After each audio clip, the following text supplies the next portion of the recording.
BBC Sounds. Music, radio, podcasts. From BBC Radio 4, this is Things Fell Apart, Season 2. Throughout this season of Things Fell Apart, I've been tracing the origins of the culture wars that engulfed us within days of each other during lockdown and still tear at us. It turns out that one unlikely man connects every culture war I covered this time around. From Judy Mikovits to Antifa and Black Lives Matter and the Great Reset and trans rights. He is an important culture warrior, fueling each of those fires.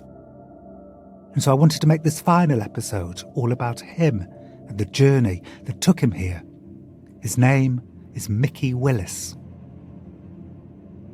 So Mikki, can we start with you just introducing yourself, who you are, what you do? Absolutely. Well, my name is Mikki Willis. I'm an independent filmmaker. I moved to Hollywood as a young boy with stars in my eyes and was swiftly brought into the reality of what happens behind the curtain of Hollywood. Mikki's mistrust of the elites began in Hollywood, although at first everything had seemed promising. He's unusually handsome, with husky eyes and a chiseled jaw, hence Hollywood's doors opening for him. As a decent-looking young man, I just had an offer to do a little bit of modeling, and that led me in front of the camera, and I had some reoccurring roles on some old TV shows. But then something happened. Mikki applied to study under a famous acting coach. His home base was out of New York, but he was coming to Los Angeles for the first time to work with a group of new students. And I suddenly was chosen, 50 students out of hundreds that applied. One day, Mikki says, the coach asked him to stay behind during a break. He had me sit in front of him, and he said, "What would you say if I told you that I wanted to do blank, blank, blank to you?" And so I just looked at him and I said, "Well, I would tell you that no, I would reject your offer because I'm just not gay." And he looks at me, he says, "Okay." So we go back into the classroom. He turns around, he looks at me and goes, "You, back up on stage." It's just quiet and everyone's staring at me, and he says, "You know nothing about acting. Get out of here," and fires me from the class. It was very traumatizing. I left and I couldn't believe it. I was shamed in front of my peers. This was the first person I worked with that I thought was a master. Everybody was just so stunned to be in his presence. It was really soul draining. Was it mainly sort of sexual predatory stuff that was so toxic in Hollywood in your experience, or were there other things? My Hollywood experience tends to be that you go for a meeting, they tell you that you're the greatest voice of your generation, you get very excited, and then you never hear from them again. I remember the actor Stephen Mangan said that in Hollywood they kill you with encouragement. So there are lots of different ways to be bruised in Hollywood. There's always this feeling. I've had so many friends, they're just on the verge of making it. Now I'm 46, now I'm 50. And there have been a couple of them that have landed it. But I will tell you this, the few of my friends who actually did land the big break, they're not doing well right now. They're either addicted to drugs, they're estranged from their children. Right. Everyone in Hollywood is looking up at the big houses on the hills, wishing that they could be living in one of those houses. And then when you go into one of those houses, everyone's miserable and crazy. Yeah. Like Sunset Boulevard. Yeah, that's right. It wasn't just Mikki's Hollywood dreams that were crumbling in the 90s. His family life was in turmoil too. So my brother lived with AIDS for a number of years. The scientists in charge of fighting the AIDS epidemic back then were recommending an experimental drug, AZT. And pretty much told everyone that it was the miracle cure. So my mom got the medicine for my brother. He was actually doing well. But my mom said, listen, America's top doctor is suggesting this, and your doctor is suggesting it, so let's try it. And meanwhile, his friends, his gay community was telling my mom, don't do it. This stuff is killing people. And she thought, well, who do I listen to? And so she chose to listen to the science. She kept him on the medicine. And it eventually killed him.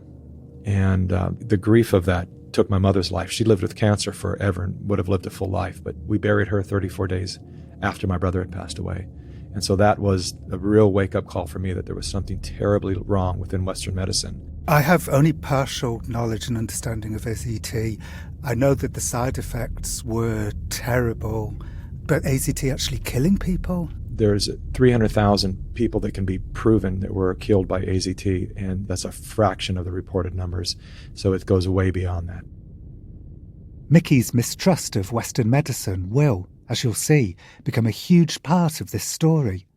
During COVID and lockdown, his vaccine hesitancy will convince great numbers of people to be hesitant too.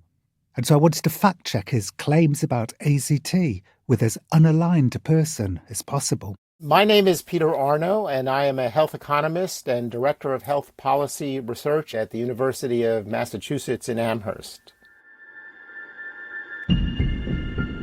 But back in the late 80s, Peter was working in epidemiology in the Bronx, where I was a first-hand witness to the exploding AIDS epidemic. As an economist specialising in healthcare, Peter had his concerns about AZT and its manufacturer, the British company Burroughs Wellcome, from the beginning. For a start, they massively fast-tracked it onto the market. Then there was the price. The price of AZT was somewhere in the range of $8,000 to $10,000 a year. This is 1987. At the time, that was one of the most expensive drugs ever sold in the United States. Was Burroughs Wellcome exploiting the panic by charging so much? I thought so. AZT's high price did not reflect the development or production cost of the drug. It's worth pointing out that in 1989, Burroughs Wellcome, confronted by the mounting protests, did drop the price of AZT by 20%.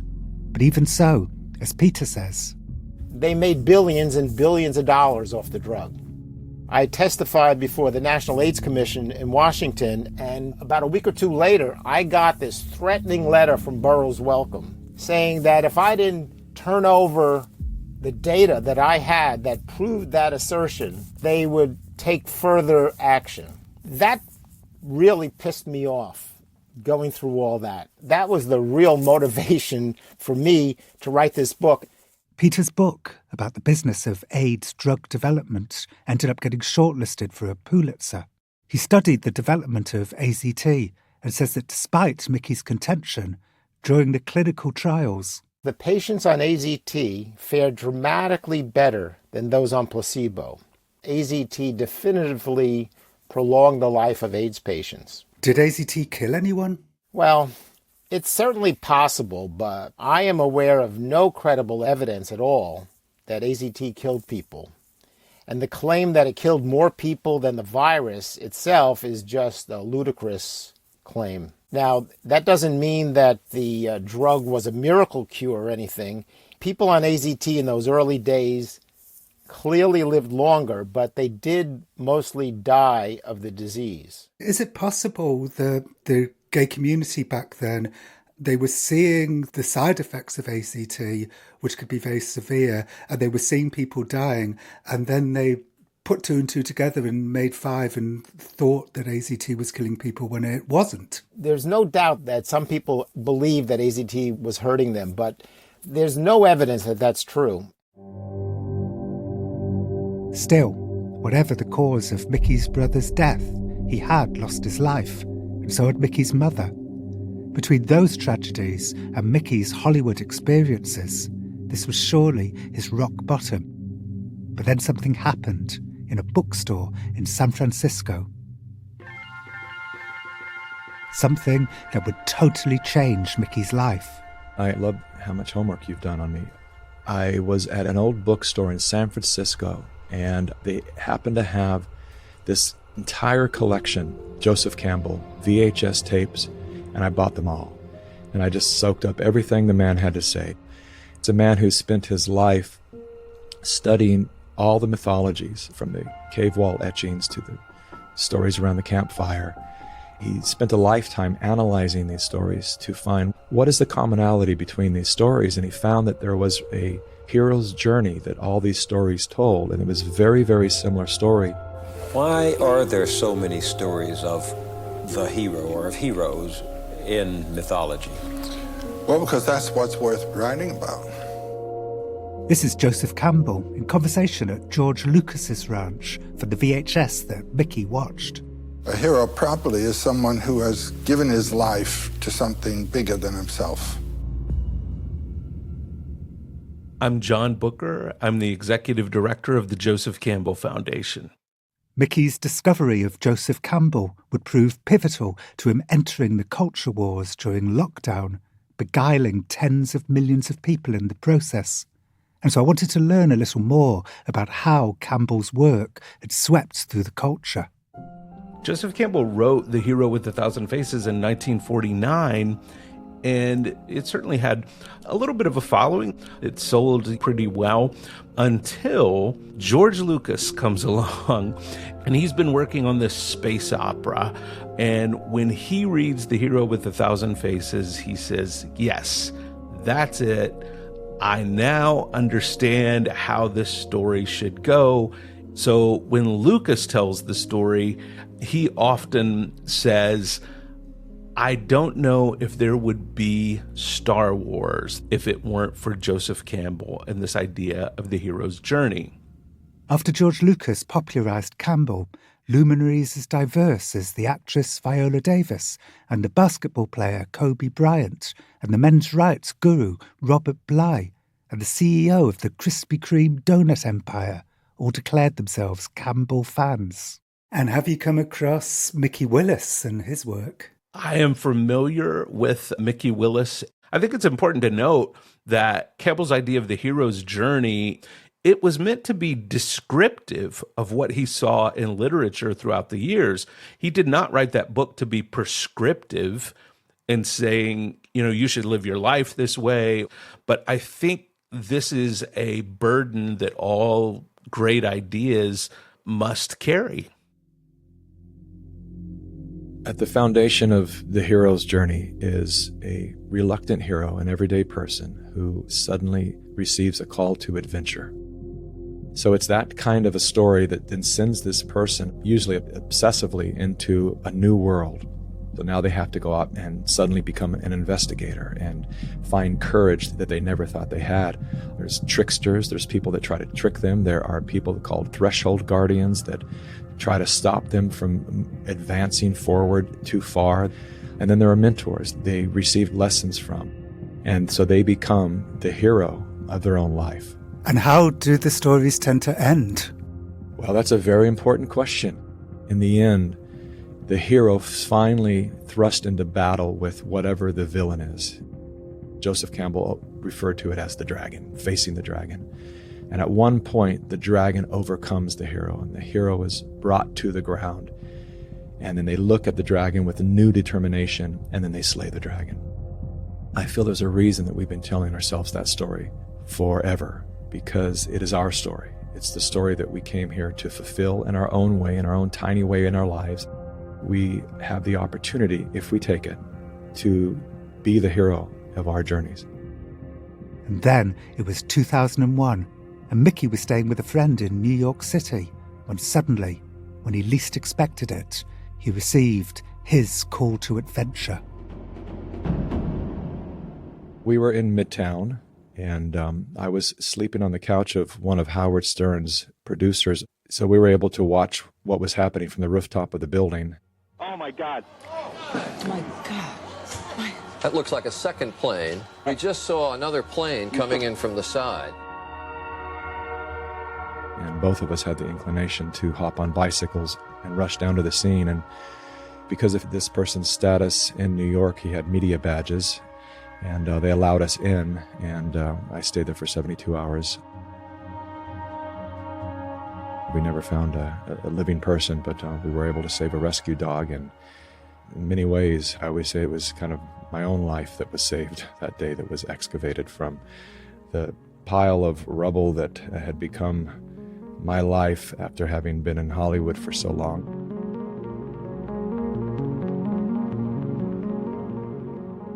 Just like a Joseph Campbell, Mikki's 9/11 experience sent him into a new world. He left Hollywood and set up a production company, developing esoteric documentaries including one about a man who had found a cursed bone in an ancient Mayan burial chamber and then got diagnosed with bone cancer. Then, in 2015, Mikki had an unexpected viral hit. When my kids were growing up, I started making these little short videos, usually in the car. And I just wanted people actually to see a healthy relationship between father and sons. And so, lo and behold, my son has a 4th birthday, and he gets 2 of the same monster truck or something, identical package. So I said, okay, buddy, we'll go back and you can trade this for whatever. And so we go into the toy store, and I hear his little voice, I'm over here, Dad. And I go to the girl's side, and there he is, and he's holding a little mermaid doll. And he goes, I want this. And I said, are you sure? I said, why do you want that, buddy? He goes, I said, I want it. And we ring it up, and I take my boys out to lunch, and my boy's playing with this mermaid doll. And I look across, and there's 2 older women are having lunch, and one of them kind of nudged the other one to look at my boys, and then they snarl at each other and shake their head like that's disgusting. And I thought, wow, really? I was a little steamed over it. I wanted to say something to them, but I just let it go. But I got in the car, I turned my phone on, and I make this little video basically saying, listen. Now, how do you think a dad feels when his son wants to get this? At this point, Mikki's son holds up the Little Mermaid doll to the camera with its pink tiara and gown and mane of red hair. Yeah! That's how I feel. Right, Zuri? I let my boys choose their life, right? We just say, whatever. Yeah! We say, yeah, choose it. Choose your expression, choose what you're into, choose your sexuality, choose whatever, and you have my promise right now, both of you, as we sit in this car, this hot car, you have my promise forever to love you and accept you no matter what life you choose. Yeah! The video went incredibly viral. Almost 19 million of you watching this supportive dad's reaction to his son choosing a doll at a toy store. Ellen DeGeneres tweeted at the family saying, these are some lucky kids. Thousands of you seem to feel the same way. After that brush with fame, Mikki continued to develop his spiritual documentaries. One day, in 2019, he was invited to make a film about a former scientist turned self-proclaimed whistleblower named Judy Mikovits. She was writing a book, Plague of Corruption, accusing vaccine manufacturers of fraud and deception. But Mikki had too much on the go, and so he declined. But then COVID happened, and Mikki remembered Judy Mikovits, and he realised that if he interviewed her fast, the timing would be incredible. And that's how we jumped into action and started making this film.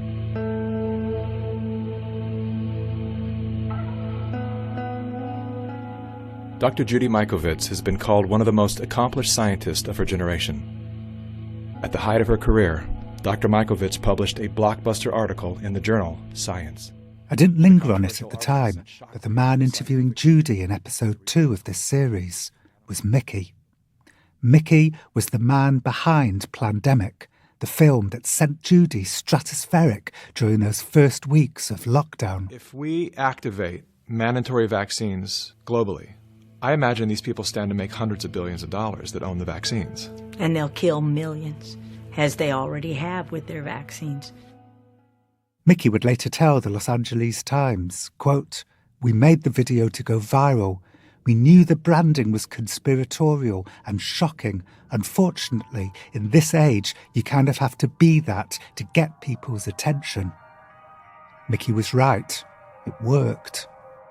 A new viral video spreading on social media has many public health experts alarmed. YouTube is deleting it for violating guidelines on COVID misinformation, but that hasn't stopped tens of millions of people from sharing it on other platforms. Nothing is more insidious than the so-called plandemic conspiracy theory now floating about, which alleges that coronavirus was engineered to increase vaccinations and make people rich. Plandemic was the first of 3 Plandemic films authored by Mikki. The way he portrays himself in them is straight out of Joseph Campbell, the investigator finding courage, embracing the mentors and sidestepping the tricksters on his way to exposing the dragons, the vaccine manufacturers.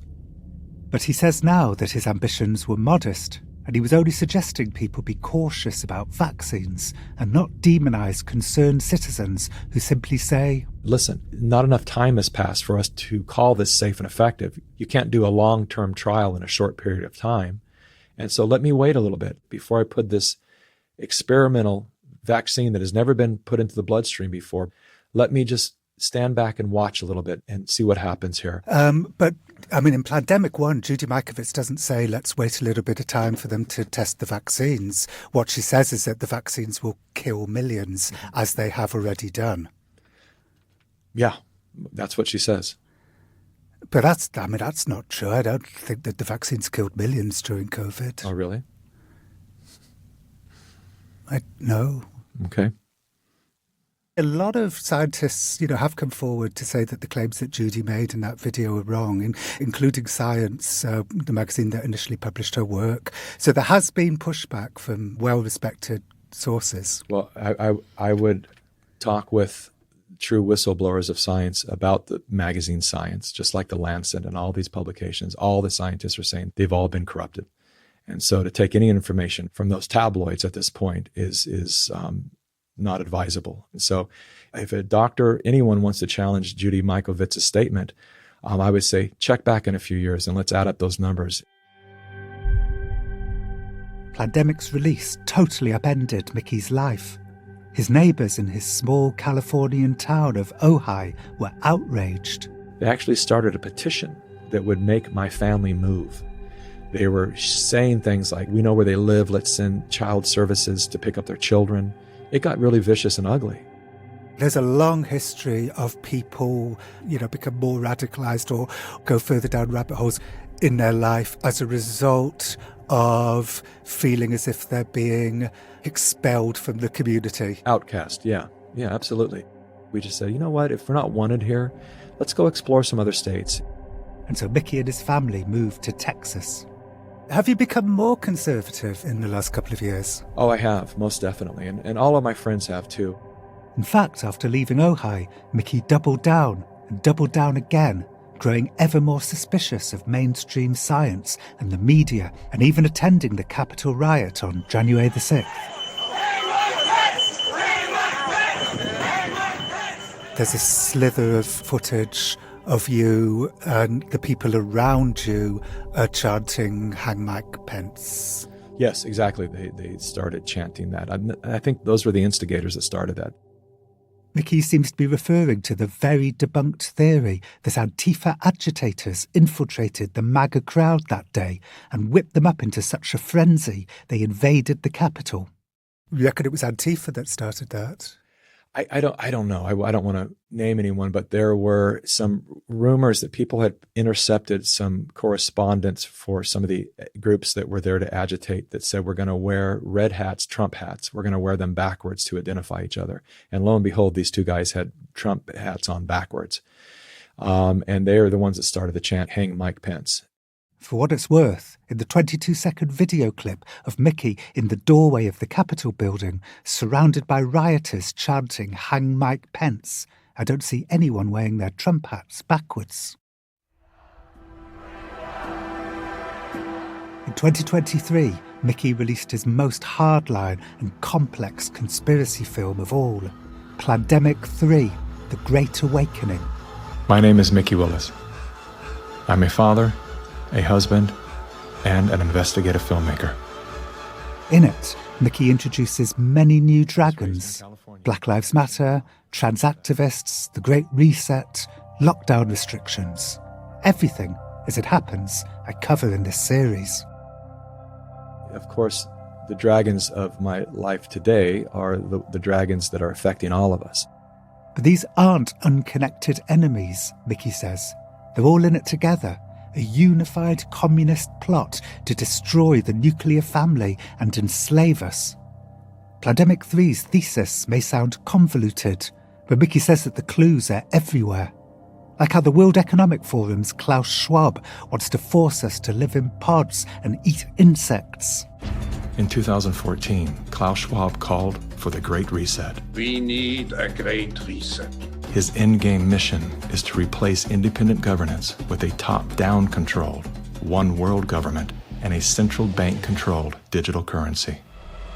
When they say, you'll be happy, what they mean is, you'll be enslaved.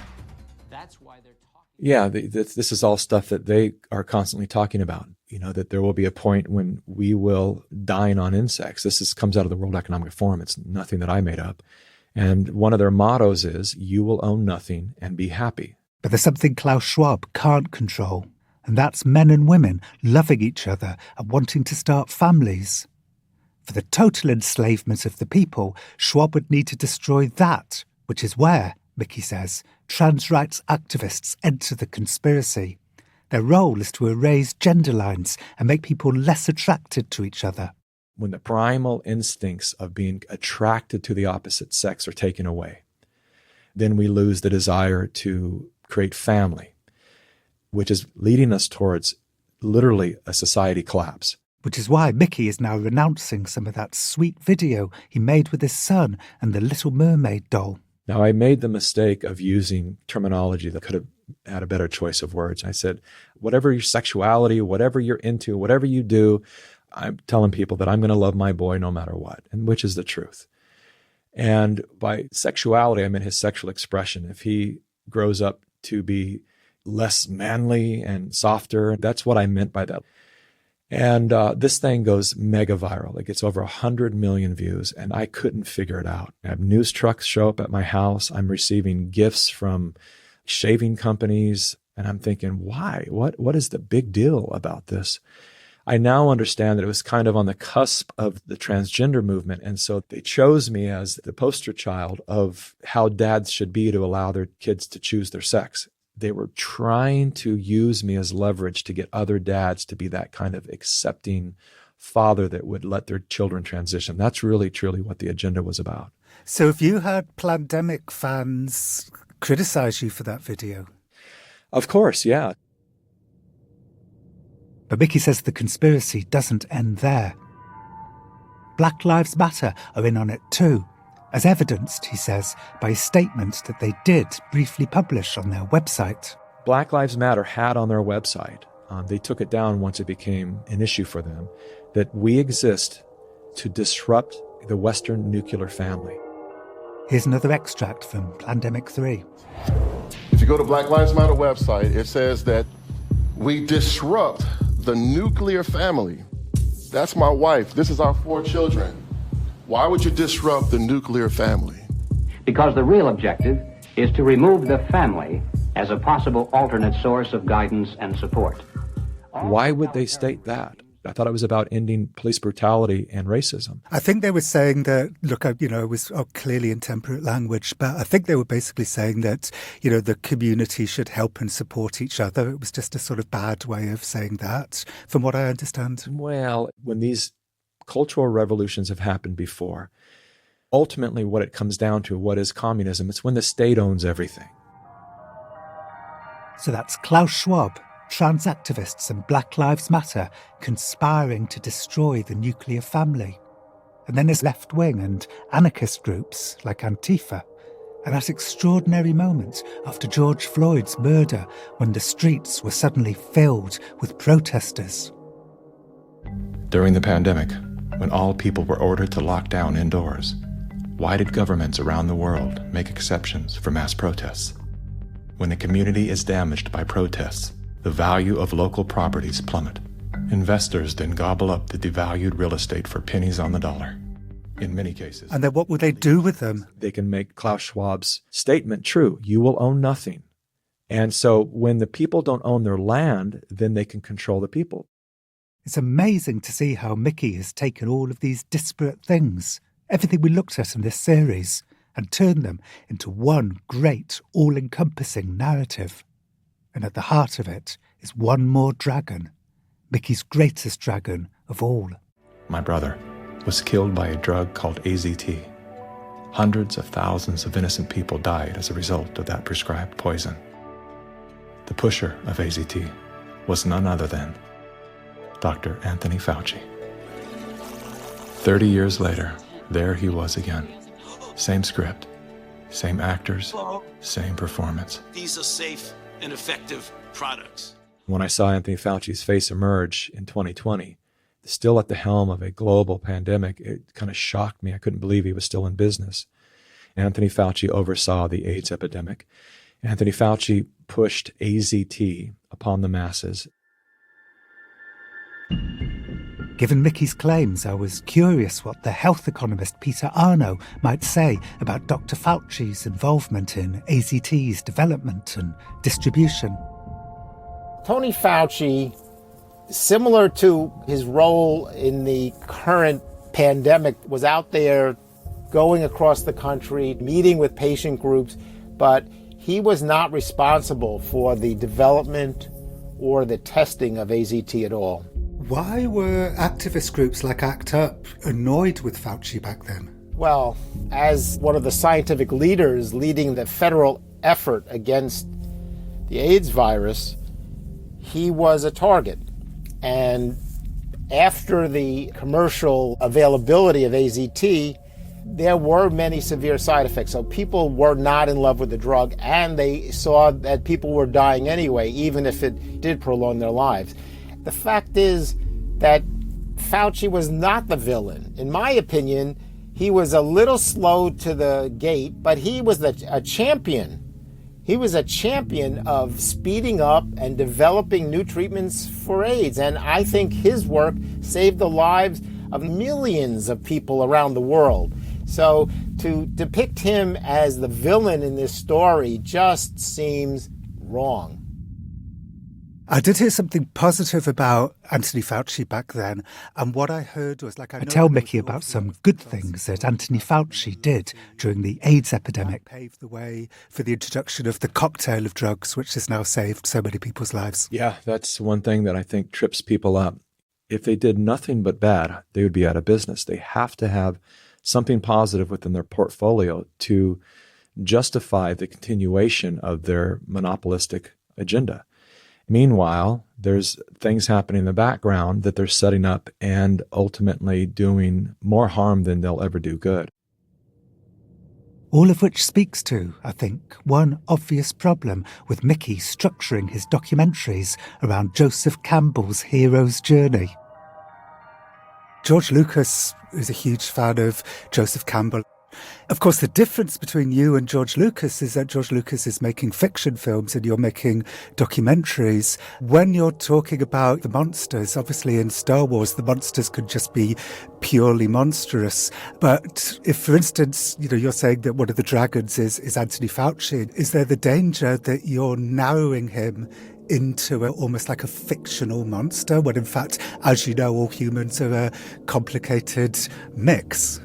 Well, I like to point out the crimes that people have committed, and you can form your own opinion about their character and what needs to be done with them. But I've never said anywhere that I want to bring harm to any of these people. I want them to stop. But could there be a danger in taking the hero's journey narrative structure and applying it to a documentary for the reasons that I just said? I don't see the danger in it. I think it's incredibly helpful for people to understand their own journey and what's possible for them in their lives. Anthony Fauci isn't just a unique case. We all have the potential of going bad. So Tony has security 24/7. It started in the spring of 2020. And they go with us everywhere we go. Of course, the demonizing of Anthony Fauci doesn't only live on the internet. The consequences are very real. This is his wife, Dr. Christine Grady, talking to PBS in March 2023. You feel like you have to be aware all the time that there's a possible danger. Some of the messages make me furious. You're going to rot in hell and you should be hung. Sometimes it's scary, but mostly it's sad.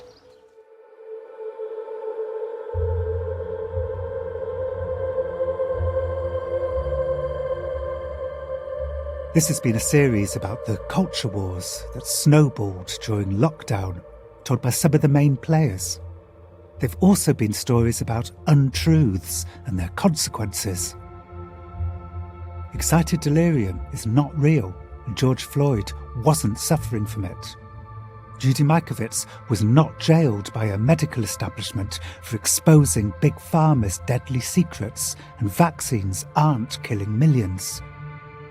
I don't believe that COVID and lockdown were engineered to enslave the people. The family in the Big Bertha school bus weren't Antifa, and the media shouldn't scare people that way, nor forgo evidence for ideology. Children are not using cat litter boxes as toilets in American schools, and being confronted by uncomfortable ideas is not the same as suffering from PTSD. Finally, tempting as it always is, documentarians should try not to see the world in terms of heroes and dragons. We all get things wrong sometimes. No one is perfect. But as this series has shown, when untruths spread, the ripples can be devastating. And so it feels more important than ever to try to hold on to the truth, like driftwood in the ocean, because if not, we might drown.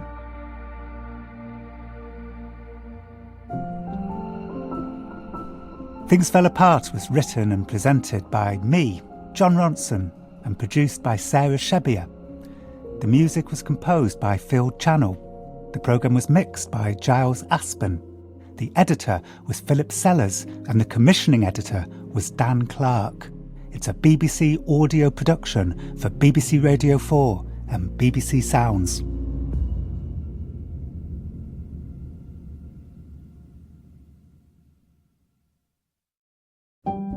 To know what it means to be Roman, you need to look beyond the sweating gladiators. There are fresh stories to be told, from scattered clues and new discoveries. I'm Mary Beard, and I'll be uncovering these stories for Being Roman, a new series for BBC Radio 4.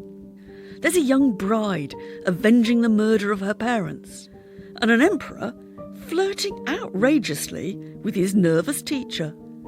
Listen to Being Roman wherever you get your podcasts.